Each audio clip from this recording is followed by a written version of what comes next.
My first book was, well, it was basically a kind of development of my doctoral thesis, young man's work, and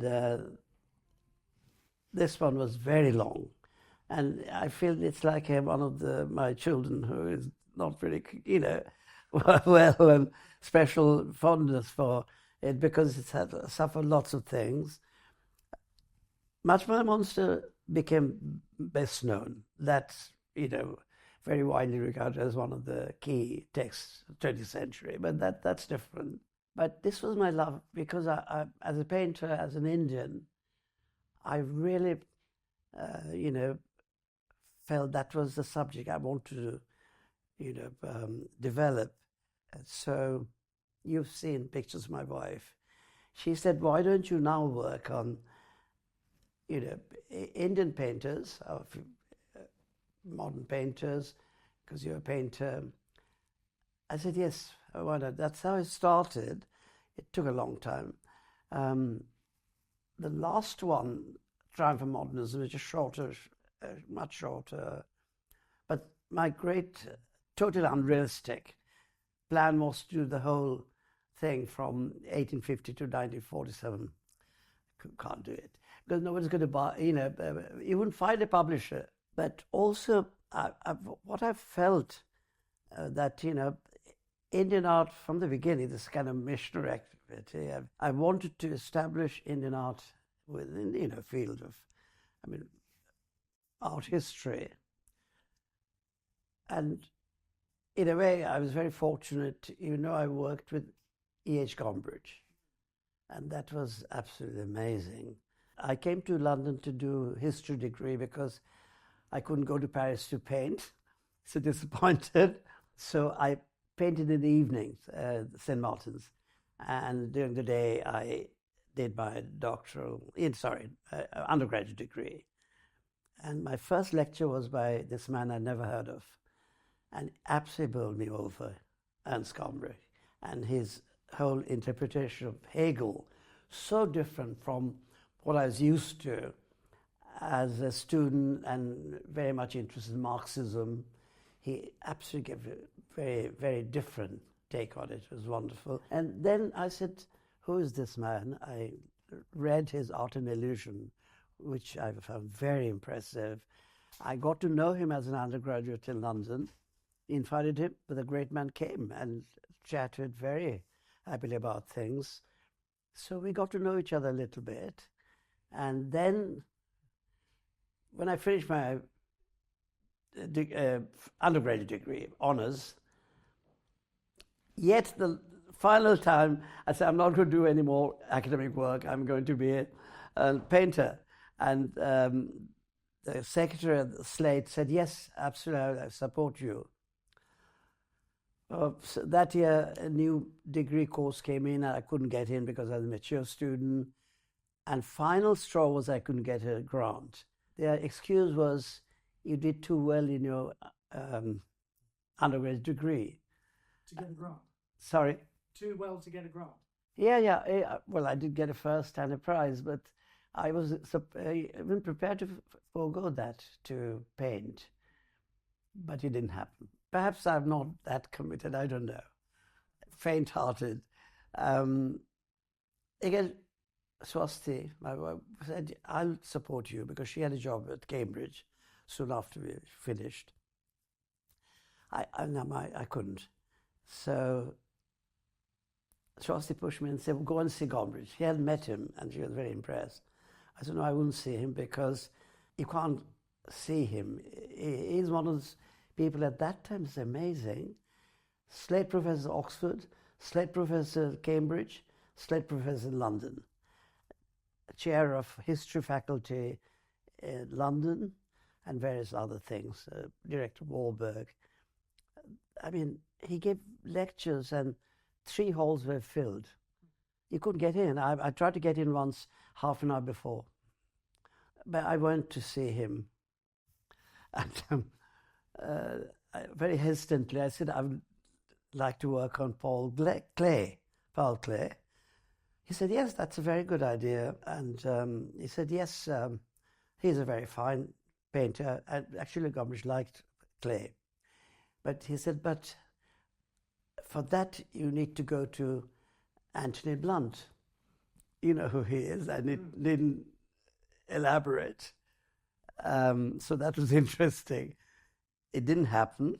But then he said that, look, with your easy knowledge of both worlds, East and West, can you answer a question which I've always puzzled over? Even in the great book, Story of Art, he feels guilty that he can't get into certain art forms, like ancient Indian, a temple sculpture and architecture. He said, can you answer this question, why do I find Indian ancient art so difficult to come to terms with?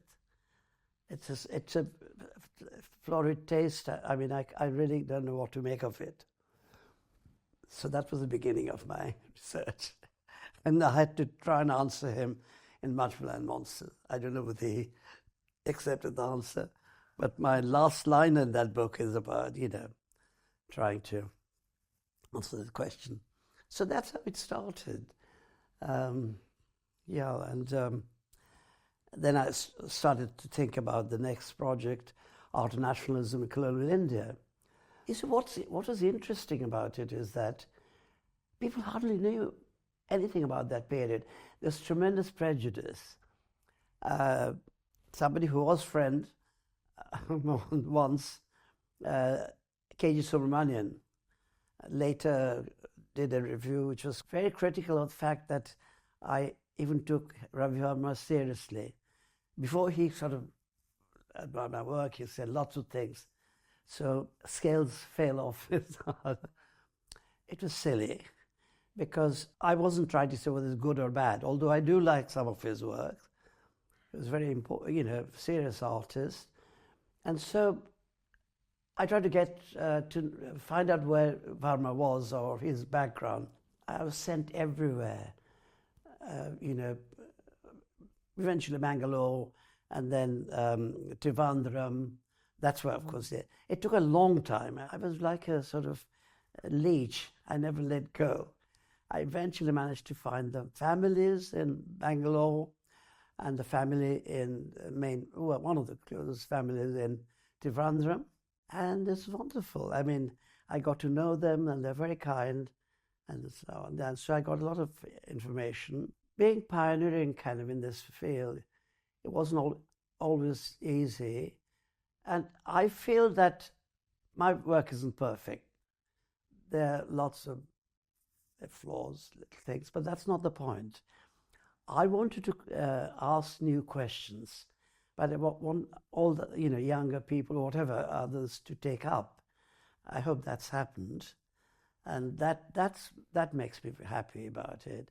I don't claim that kind of special rights over sources or whatever.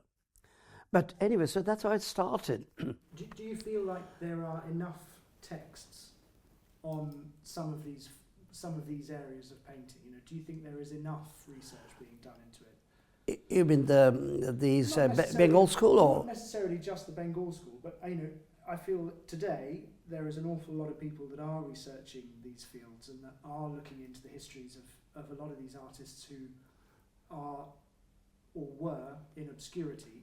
And I feel like now, these days, that's happening more and more. But for a long time, there are quite a lot of gaps in the register, and there are a lot of... Yeah, I see what you mean. You see, it's not necessarily that there isn't enough material. It's just that several things, they're scattered, and I very painstakingly found the sources where they were and so on. So people have stuff, but they never told me, and a lot of places it was really it's a pity, but I managed to, as much as possible, to lay the foundations. I mean, I hope what I've written in Art and Nationalism, I looked at institutions, ideology, and agency of artists. These are very important features and the milieu. So what I was trying to do was, I painted, but that's not the only thing. I felt that this was our heritage. So how do I tell that story? You see, I'm a historian as well, as you can imagine. This is my degree in history. And in fact, when Gombrich said that he wanted to, he said, I'm not an art historian. He always said he was not an art historian, he was a historian. And so that's why he was trying to send me to Anthony Blunt. But reading history, there are different ways of reading history. History, after all, is a text, because the material, the sources left to us are arbitrary. You have no control over them. So how do we reconstruct a period, an era? Now, what I felt was that because it was my, that was part of my, I can call it slightly pompously heritage, but that's what I've been brought up in, and that's what I wanted to find out. Bengal School, but not only. My reach was all India. So I found Jacob Burckhardt's Culture of the Renaissance, that famous book on the Renaissance, wonderful. But he also portrays this society in a certain way.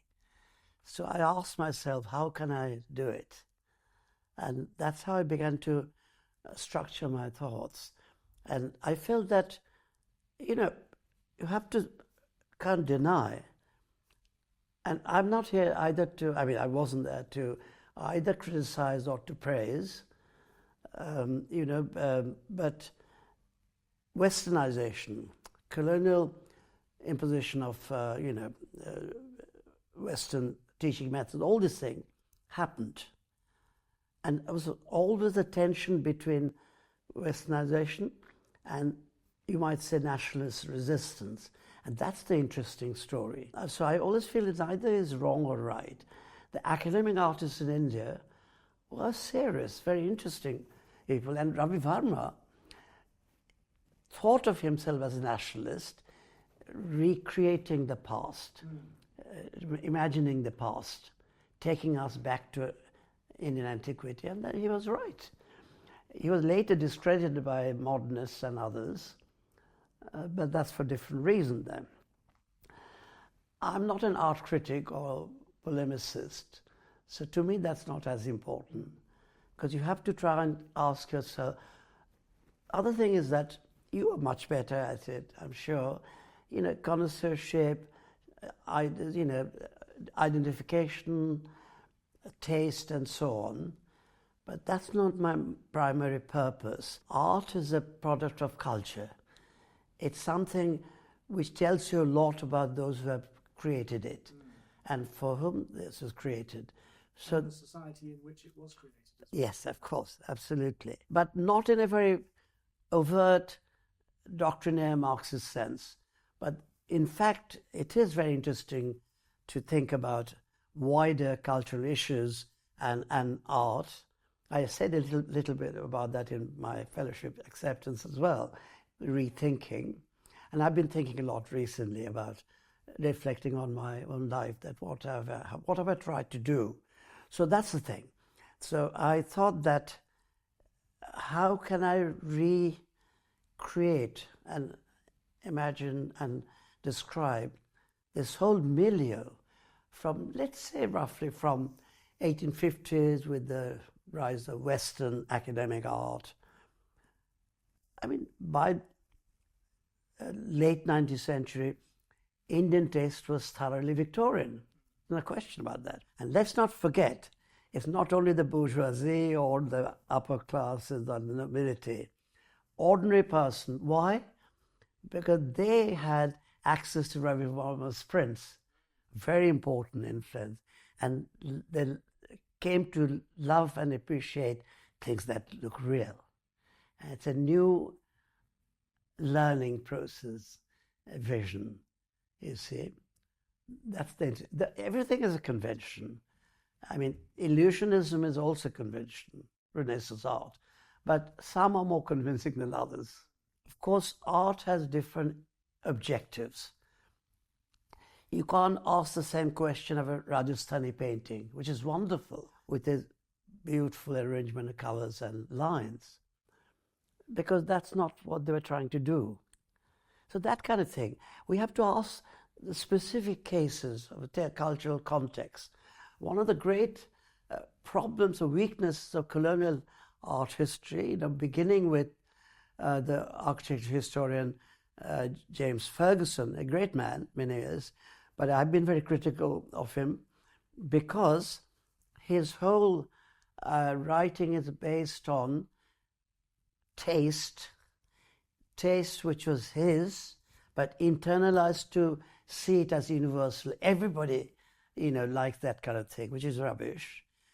He got his taste from, ultimately, through Winkelmann and Vasari, that art should be simple, economical, balanced, harmonious.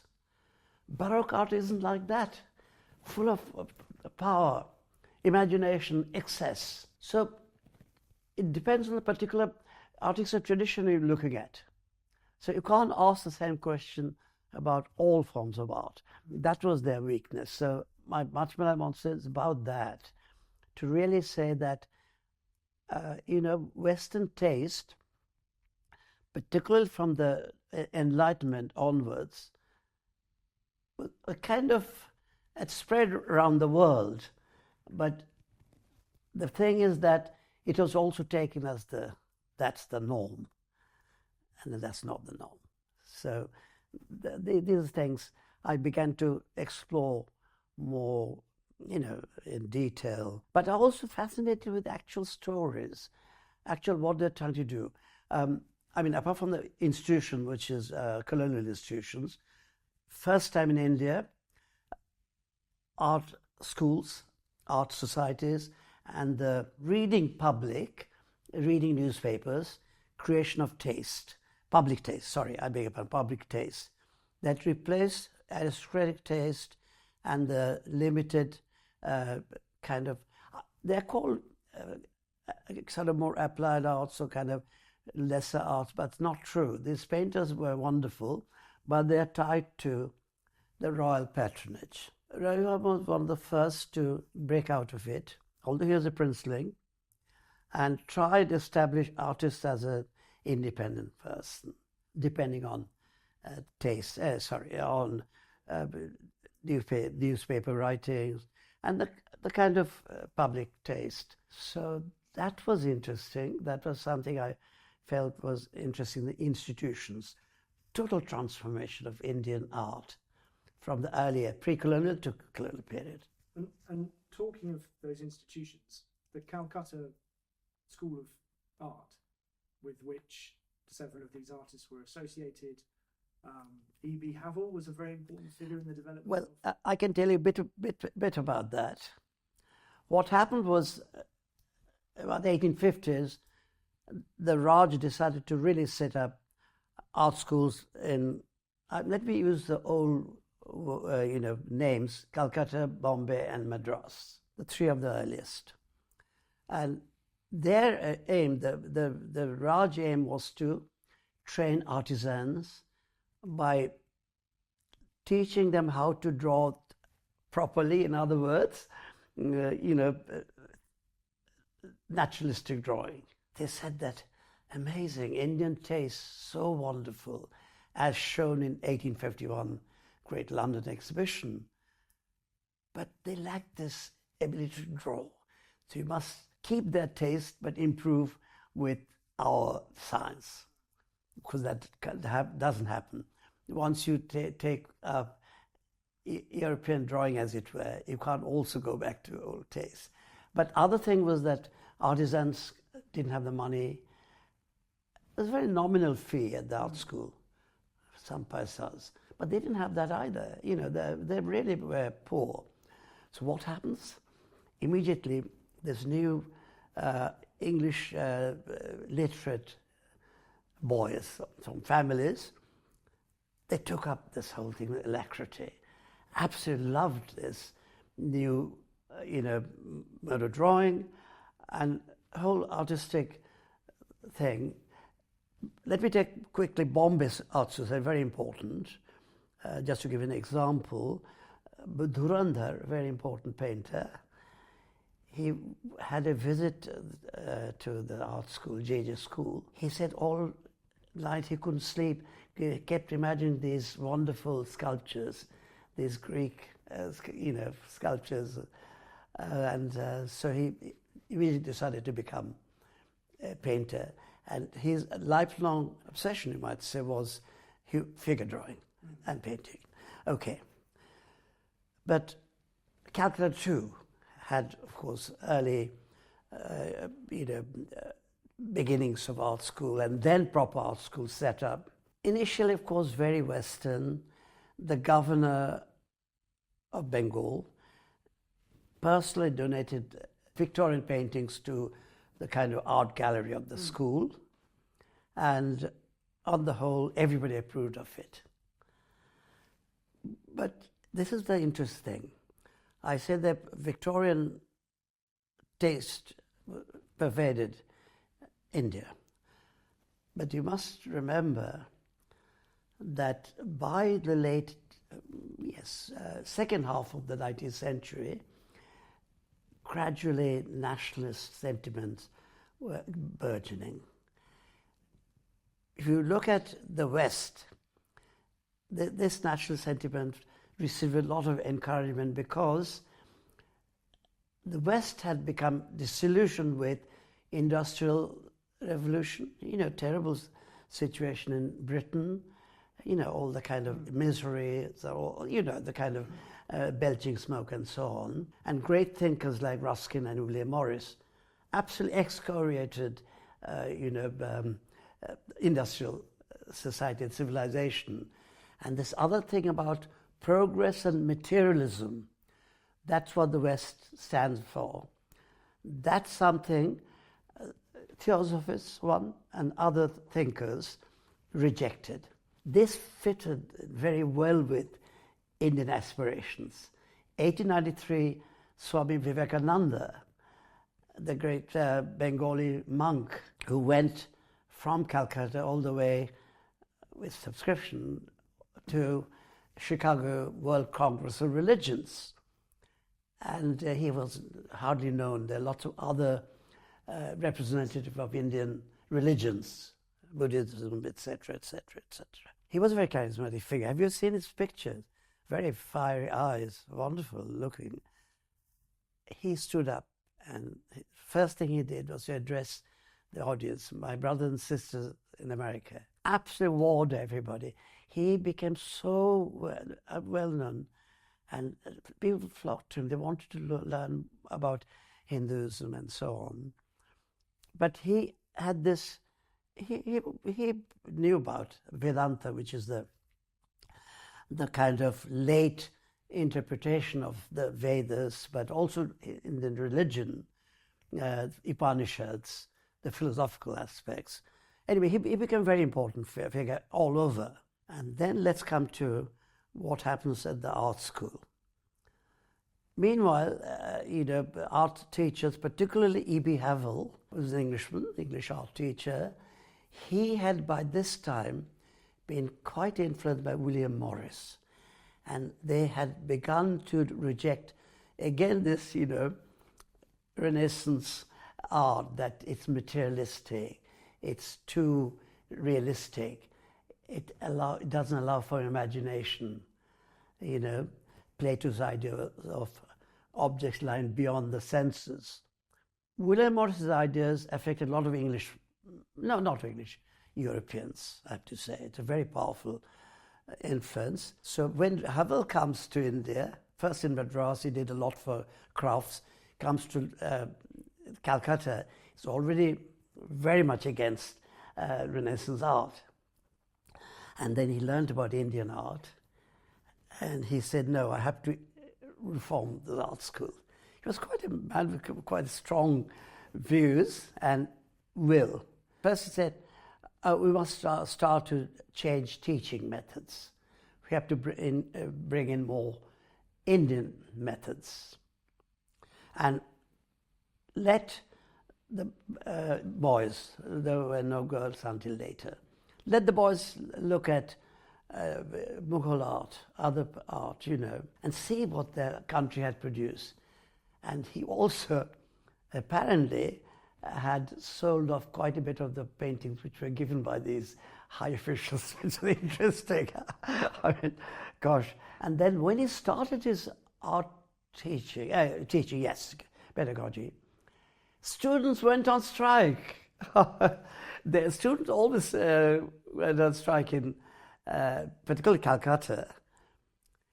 They said that Havel was depriving them of actual proper art. Is that right? They were deprived. So there were lots of things in the newspapers, etc., etc. Because this was, don't forget, a period of high academic art. So Havel was in a quandary. What could he do? There's so much opposition. Things often happen in a conjunction of forces. Little before, Rabindranath Tagore is the great poet. The family in Jorashanko, the Tagore family was very cultured. All the brothers, nieces, nephews, they were very talented, creative. They, wrote, sang, acted, and so on. So, by this time, Abanindranath Tagore was his nephew, Tagore's nephew. He was interested in drawing, as a lot of the, usually you might say upper class in Bengal, they sort of had their children do a little bit of drawing, etc., etc. And Abanindranath had talent. Abanindranath was assigned by this art teacher, English art teacher. This is just before Havel. English art teacher, Palmer. You don't know, of course. Palmer said, well, let me teach him, first of all, anatomy. Abanindranath found that revolting. Actual, something to do with death, which is Hindu, it's kind of taboo. So, okay. Being defeated, Palmer said, okay, let's try again. And he hired a young English soldier to stand as a figure model, the nude model. Abanindranath writes in his memoirs, he was horrified because, in fact, in Bengal, at least, anyone, either sex, over the age of 5, 7 perhaps, ever seen without clothes is absolute. I mean, it's a shock. He couldn't bear. He said, no, please put your clothes back on. So the young man, what could he do? Did that. So Palmer felt that I can't teach him a lot. Ideas were changing as well. So Abanindranath says that he discovered a few of these miniature paintings, Indian traditional miniatures, not the best quality, but he began to paint in a certain way, taking from them. It's a mixture of, it was never pure in a sense, also a mixture of art school thing. I mean, he didn't totally kind of give up his sort of, when I say art school training, it was private, but Palmer was an art teacher, English method, British, European, whatever you might say. So this was the situation when Havel, through friends, met the Tagore family. And he then met Abanindranath, and they hit it off very quickly. And they began to think of how to change, people's idea about art. And so this is how it starts. And it's about, 1893 is that time when Havel arrived, or 1896, about that time. Soon after, they met.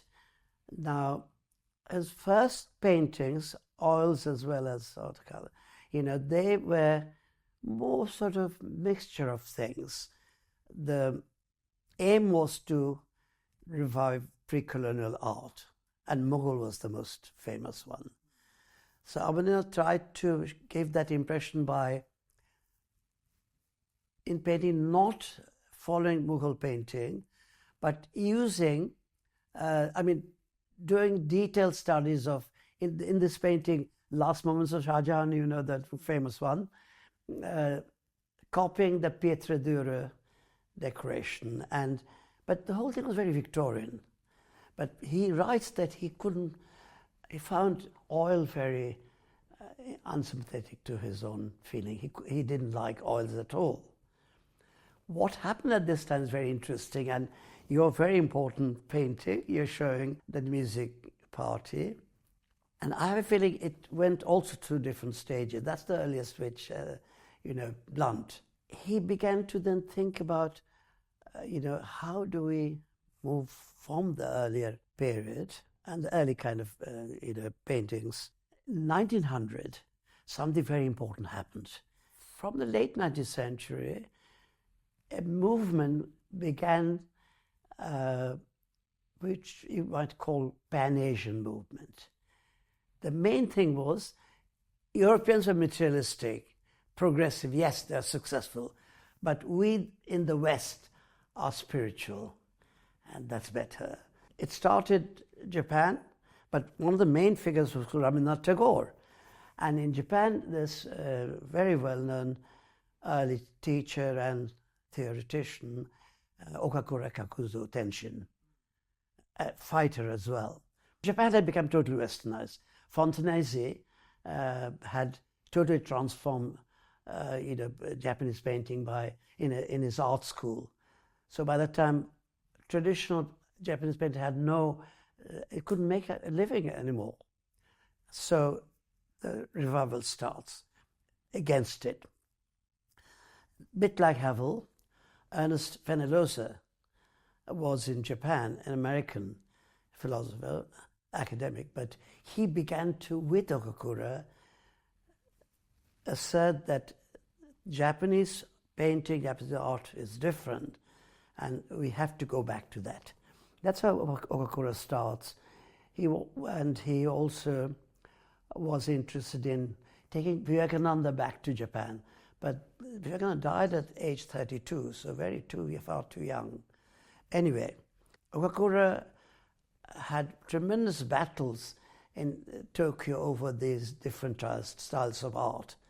Eventually he felt that he couldn't fight against the whole kind of opposition, so enlisted support from other people like Tagore and Europeans as well, Fenollosa and various other, later on, Kumaraswamy and so on. And they began to formulate this idea of East is different from the West.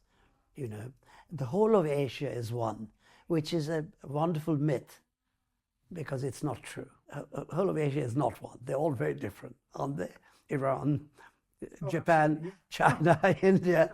But that was their slogan and strongly believed in. So, 1900, Okakura comes to Calcutta, stays with Tagore, writes his famous book, Idols of the East. So Okakura very much, blended with the Tagore family and began to kind of formulate ways of showing how the East and Eastern art was so different. He also influenced Abanindranath through his precepts, and I suspect the Murutai, this Japanese wash technique, Abanindranath had seen by this time, I suppose, and then Okakura goes back and home. He was a rather sad figure at the end. He fell in love with Tagore's niece, one of the nieces, and one of the last poems is very lovely, and that when I die there will be no drums and no cymbals and so on. But anyway, so he sent two of his pupils, Yokoyama Taikan and Shunshu Hishida. Taikan was very important, and Taikan and Abanindranath began to work together, learning from each other. Very important. Do you know why these paintings were called Oriental art? Very interesting, because all Asia was one. Okakura taught that. Tagore always said the ultimate source of art was India, Ajanta, the old 5th century Buddhist, paintings. So Abanindranath Tagore, they began to formulate this idea of Oriental art. But let me take Abanindranath now. What happened was, it was still, as you know, with Music Party, he's using the format of miniatures, Mughal and Rajasthani. But with Tagore's influence, he began to develop and actually move to this pen and wash technique of Japan. The Morotai technique. And his technique was different from that Morotai. Morotai, you have water, you just moisten the paper and then you draw and paint colors. Abanindranath used to do the painting, and drawing and so on, even put colors on and put it in a bucket of water so the color gets faded and becomes sort of hazy, and that's the important atmospheric. This is how he slowly built up his paintings. And if you look at the earlier period, right until the time when you have this painting of the Japanese girl crossing a bridge, you remember, with the duck, Mandarin duck. By the time he had moved quite a bit away from that, but he still retained it for a long time. So I call it hazy, atmospheric, painting and kind of continuous, brushes and so on. So that became the signature tune, and it's Oriental art, not Indian art. So actually I've called it, the Orientalist and Westernizer and kind of, so that takes us to a very important period, 1905, partition of Bengal by Lord Curzon. The reason was you had to, to administer better. No. The real reason was he wanted to divide up Bengalis. They're too vociferous, too rebellious, too uncontrollable. So if you divide up East and West Bengal, then that will be much easier. It will be much easier to control them. Because that led to the first great uprising, you might say, or explosion, the troubles, Anti-partition movement, Swadeshi. Indigenous, Swaraj, self-rule. These two became important slogans. And 1905, Abanindranath does his only overtly political painting, Bharat Mata, the Mother India with the 4 arms bearing different things, spiritual and material objects. So by the time you come to, they're slowly establishing themselves. Very important to remember, there were academic artists who also considered themselves patriotic, nationalist. And they said, no, this is bad art. And there was interesting debate going on right from then onwards. My last chapter in my book, Art National, I have a long section on this wonderful, funny and, kind of very bitter as well, debate on which art, you see, was the more genuine Bengali, Indian art. So they had to be, it was a resistance. 1905, Abanindranath begins, now he is already developing his style. Havel invites him to join him at the art school. That's where they're going to change. He takes up a post, I think deputy director with Havel, and he has this wonderful bunch of students, Anandalal, Ashit Haldar, Shamar Gupta, there are a number of them, that first generation. Very interesting. That is the very first Indian movement of nationalist art, very first. And they consciously wanted to, reconstruct, or you might say revive, but it's not quite revive, and I'll come to that, create indigenous or Oriental art. Shuren Ganguly is one of them, a very talented young man from Benares, brought to Calcutta. He died soon after, a few years after. One or two paintings, as you know, you have one, I think, or several, they're very interesting. So by the time they were doing this, in terms of art debates, was very, very fierce. So interestingly enough, ironically enough, why did the British Raj lend support to this nationalist movement, nationalist art? Because don't forget, the background is assassinations, bombs. It was a very, very powerful period. Anarchists, these were nationalists. They were called terrorists by the British, and armed nationalists by nationalist, texts. So, what do you do? So the Raj opted for what they called cultural nationalism. It's not a myth. It is true. It's a cultural nationalism, cultural nationalists. So Tagore and every one of the, involved with it, they didn't support violence. And that's an interesting issue, never resolved. It's a bit like in Ireland. I mean, you have the Irish literary revival, nationalists, but the Sinn Féin were very different, armed rebellion. Because earlier period, Anglo-Irish like Yeats and others happily joined the movement. But afterwards, as Sinn Féin began to become much more violent, much more extreme. So, going back to Bengal, the government felt it was a good safety valve, as often it was said, this is the right kind of nationalism, so that you don't throw bombs at the British. And some people had this even very imaginative idea that the Brits and Indians would create a nation together in India. I think it was pie in the sky. Anyway, they had good intentions. So some of the influential figures, and Raj as well, they were very keen to support this. Of course, Tagore's great charisma, and there's a whole kind of cultural milieu. And but they're also nationalists. There's no question, they're nationalists. So they began to subsidize this particular movement. And that's very interesting.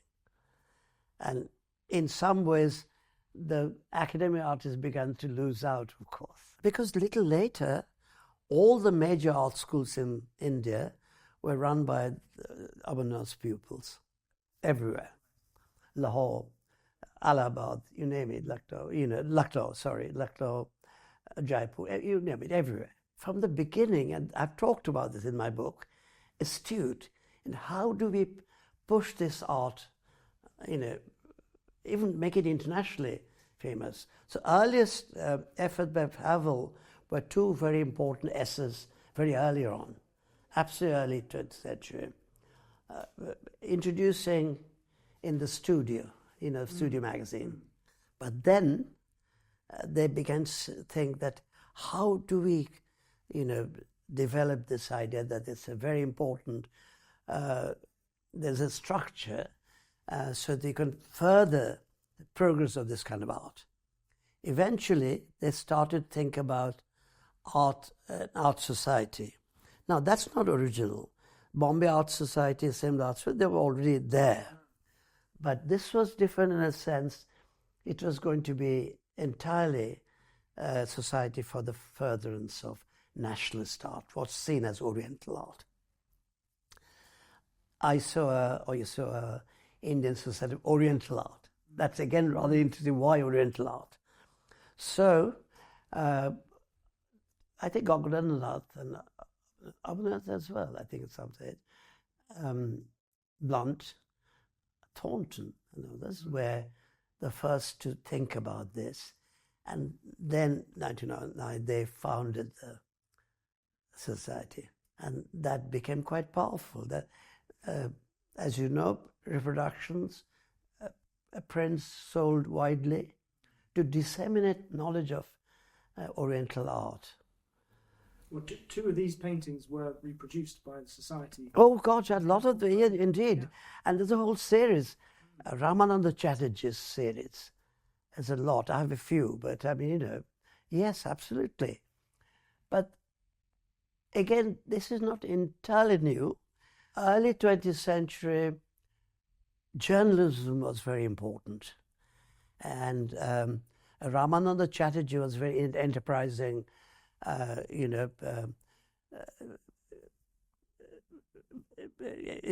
editor who edited several journals, Probashi in the Bengali, and before that, Modern Review. The Modern Review existed right through, very influential, and of course, Probashi in Bengali.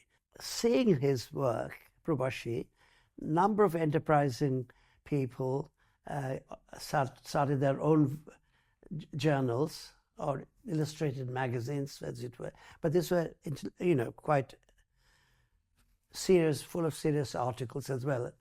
And the main thing with Ramananda was quality of print, very important. This was something Bengalis thought a lot about. I think they were pioneers in this. Satyajit Ray, the great director, filmmaker, his grandfather innovated half-tone printing and a number of things. He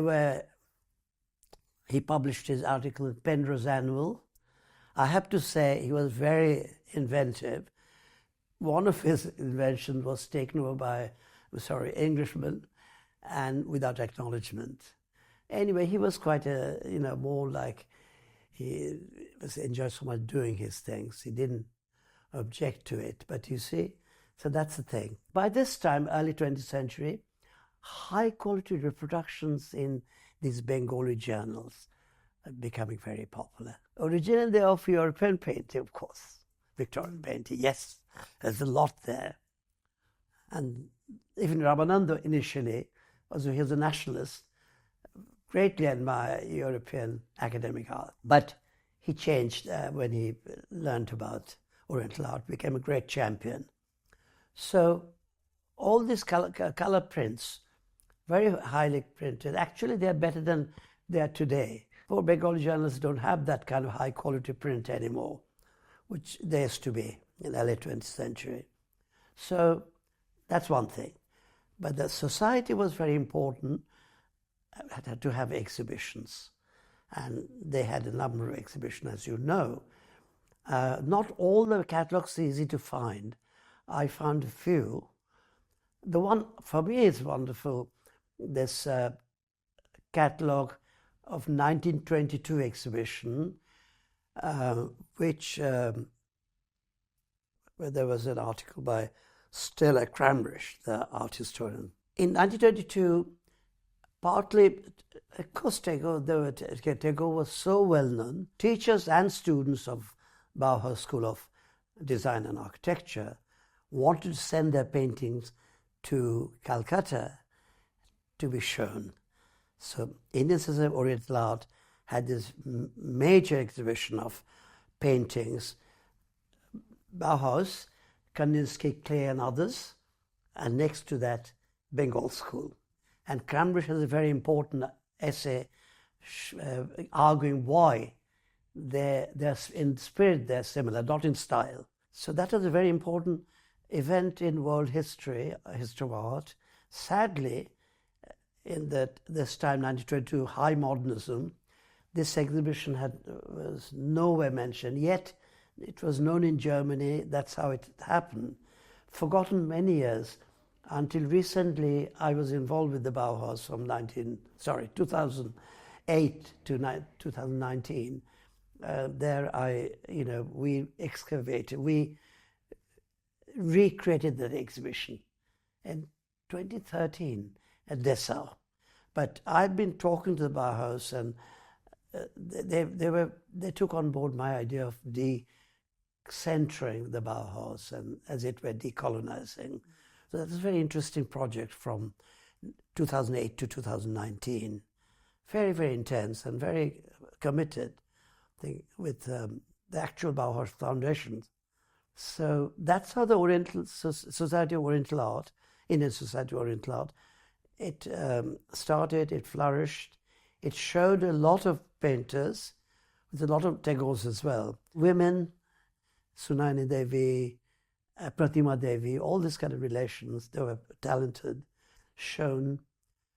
They didn't explicitly debar any academic artists, but they were not welcome.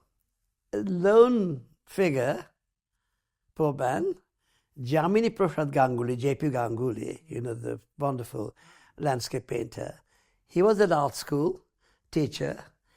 Because he was closely related to the Tagores, he was suffered. But he did make some concession. You know that painting you have of Yaksha? Yeah. He did this compromise between his very European style or academic style and this one's in between. Hazy painting in oils. He never did watercolors in that sense. Yeah. So there you have one person. But it became a very bitter kind of conflict, and not until 21, 22 that this new generation, I talk about them in my Triumph of Modernism, Indian artists who were naturalists but not earlier academic artists in a strict sense, because during the whole period from late about 1900 to, let's say, 1920s, basically it was the kind of reign of Bengal School, very powerful, as well as earlier period, there was Ravi Varma. Their main interest was to reconstruct, historicize. Imagine ancient India. Varma does it in academic style. The Bengal School does it in its kind of own style. And that went on until the 1920s. Then new generation naturalists, I call them, they said, no, we're not interested in that. We're interested in everyday life, the details, minute details of life. So that was the change. But this went on for quite a while. Of course, by 1920s, modernism came in and Bengal School began to, lose its power. In terms of as a collection of works by these artists, it's obviously hard to find the material, and there aren't large collections of this material that are available. It's rare to see this array of work by artists from the Bengal School. But we're very fortunate to have found this collection. This is very interesting. I mean, I must say, and it's early. It's very, and that connection to Blount and the sort of genesis of that school. Oh, absolutely. As you know, with the music party, all these early ones, they are very much the beginnings of this kind of idea of, Oriental art, Mughal painting, Marathai, all these things come together to kind of create a kind of composite style. And although Abanindranath always said that he didn't want to teach anybody anything, they must find out for themselves. In fact, a style emerged, wouldn't you say? Quite a distinct style, with some variations. I mean, Nandalal, bolder lines, Ashit, more delicate, and things like that. Sort of, yeah. This is my, it's part of my life, as it were, and all the things I did between 1977 to till quite late. I mean, late 90s. Yeah. Still doing it now. Yes. Well, that's.